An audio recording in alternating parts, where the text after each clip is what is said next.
Günlərin bir günü Braziliyada Olavo Vieira dos Santos Junior adında və Azərbaycanlı azərkeşlərin Olavo Juninho olaraq tanıdığı bir uşaq dünyaya gəlir və bu onun hekayəsidir.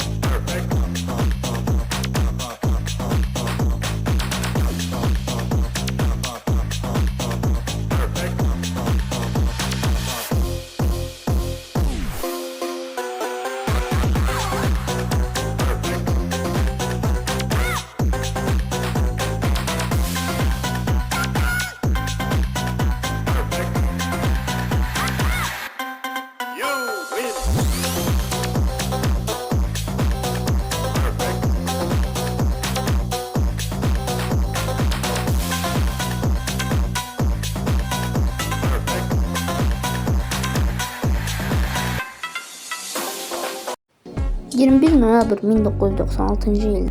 O günlərdə Braziliyada yaşayan Santos ailəsinin son üzvü dünyaya gözlərini açır və bu aşığın adı Olavo Juninho'dur. Braziliyanın statistik normalara görə ortalama əhalisi olan 22 minlik əhalisi olan bir qəsəbədə kasıb bir ailədə doğulan Juninho uşaq yaşlarından idmana böyük həvəsi ilə tanınırdı. Olavo Juninho da uşaqlığını digər Braziliyalı kasıb futbolçular kimi məhəllələrində keçirmişdir. O, uşaq yaşlarından idmana böyük həvəsi ilə tanınırdı. Əvvəlcə futbol oyunlarında da böyük maraq göstərmişdi. Ancaq o, əvvəl döyüş idmanları ilə məşğul olmaq istəyirdi.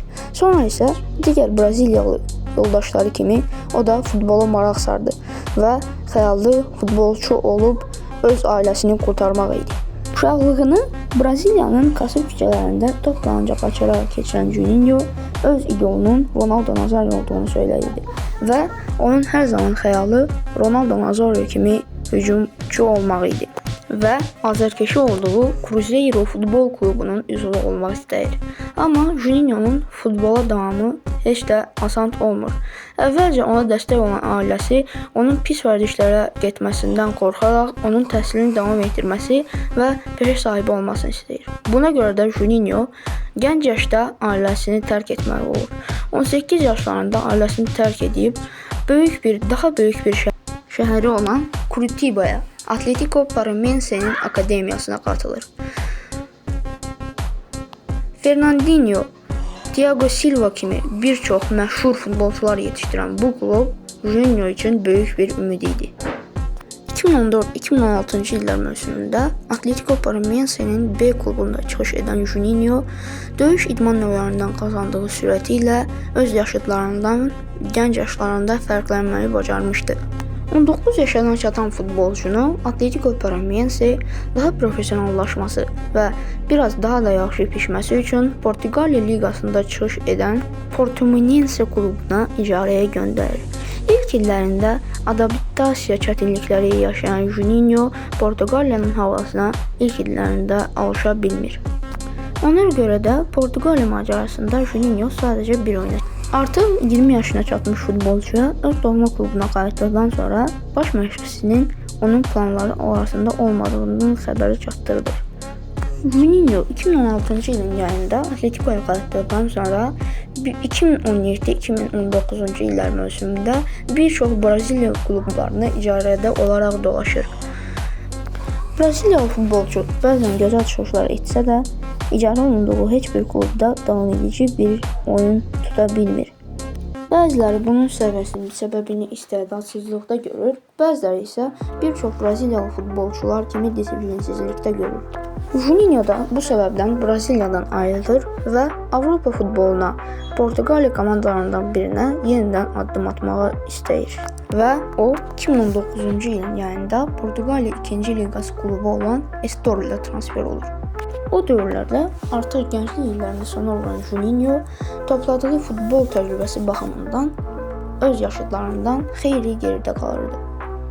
Amma bu dəfə Juninho'nun Portuqaliyaya adaptasiyası daha sürətli gedirdi və o artıq Portuqaliyaya adaptasiya olurdu. Bunun səbəbi Estoril'in kadrosundakı 15 Braziliyalı idi.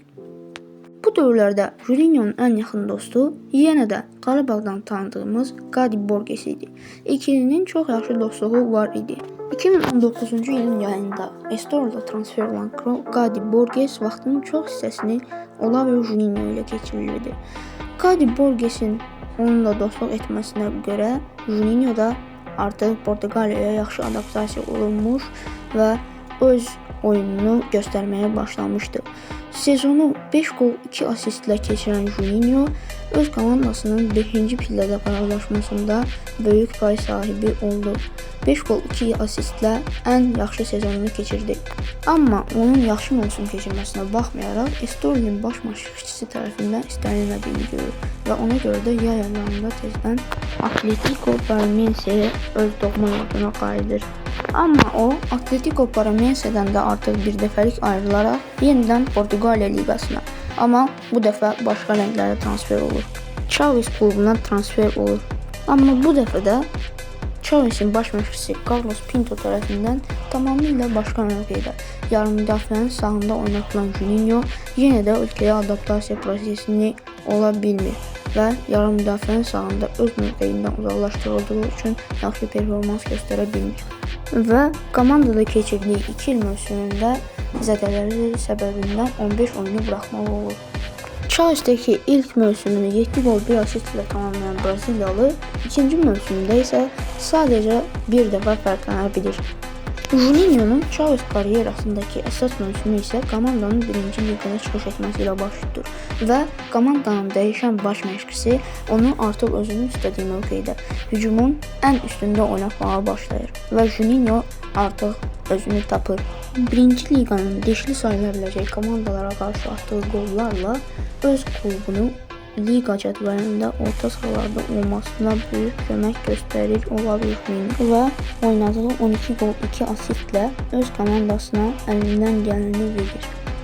Və artıq Olavio Juninho'ya digər təklif isə dünyanın o bir tərəfindən Avropanın şərqində Qafqaz dağlarının ətəklərində yerləşən Azərbaycan klubu Qarabağdan gəlir.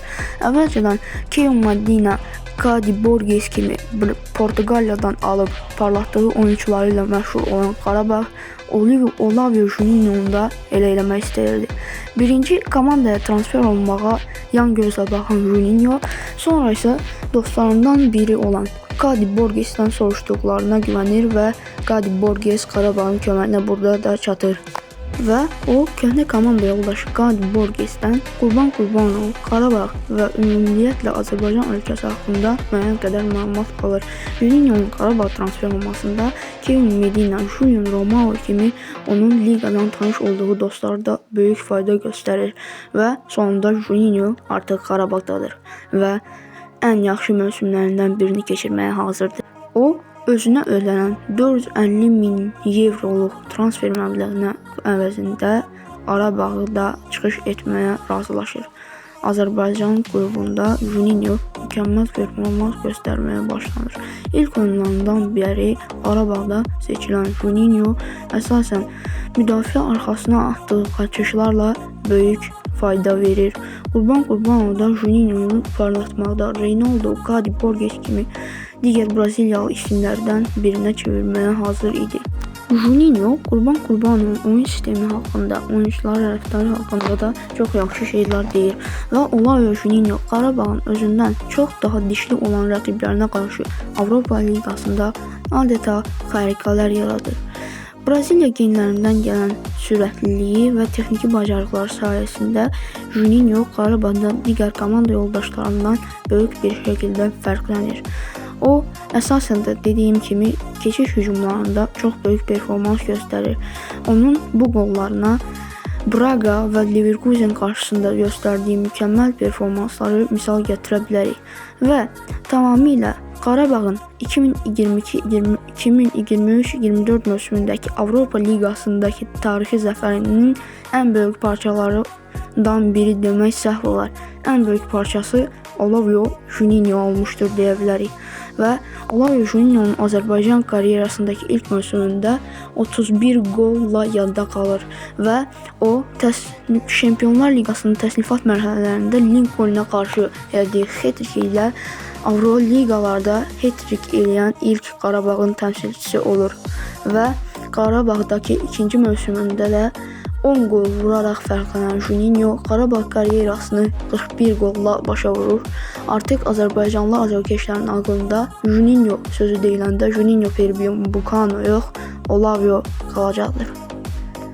Səni heç vaxt unutmadıq. Pantera, sağ ol.